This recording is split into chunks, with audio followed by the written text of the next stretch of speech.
Di ka binabaon ng Diyos. Tinatanim ka ng Diyos.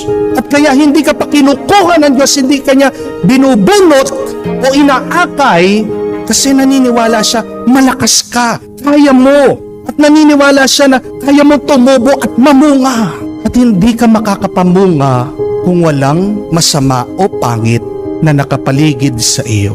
Kamukha sa halaman, kailangan niya ng fertilizer. Ano yan? Dumi! Di ba ba? Ang isang halaman, kailangan niya ng gabi, dilim. Kung puro na lang liwanag, ano mangyayari? Matutuyo ang halaman. Mamamatay ito. Napakarami sa atin gusto nila ng komportableng buhay. Subukan mo maghapon, humiga ka lang. Ano mangyayari sa'yo? Sasakit ang katawan mo. Kung palagi ka lang natutunog, tandaan niyo po, nagpra-practice na kayo para sa kamatayan. Amen? Parurusahan ng Diyos ang mundo. Makinig kayo. Wawasakin ng Panginoon ang mundo hanggang sa hindi na ito mapakinabangan at pangangalatin niya ang mga mamamayan nito. Iisa ang sasapitin ng lahat, pari man o mamamayan, amo man o alipin, nagtitinda man o bumibili, nagpapautang man o umuutang. Lubusang mawawasak ang mundo at walang matitira rito. Mangyayari nga ito dahil sinabi ng Panginoon, matutuyo at titigas ang lupa, manlulumo ang buong mundo, pati na ang mga kilala at makapangyarihang tao.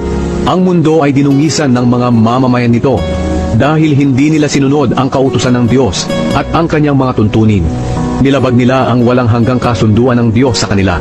Kaya isusumpa ng Diyos ang mundo at mananagot ang mga mamamayan nito dahil sa kanilang mga kasalanan. Susunugin sila at iilan lang ang matitira. Malalanta ang mga ubas at mauubos ang katas nito. Ang mga nagsasaya ay malulungkot at hindi na maririnig ang magagandang tugtugan ng mga tamburin at alpa at ang hiyawan ng mga taong nagdiriwang. Mawawala ang awitan sa kanilang pag-iinuman at ang inumin ay magiging mapait. Mawawasak ang lungsod at hindi na mapapakinabangan.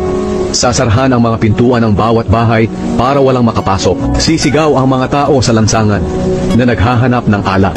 Ang kanilang kaligayahan ay papalitan ng kalungkutan.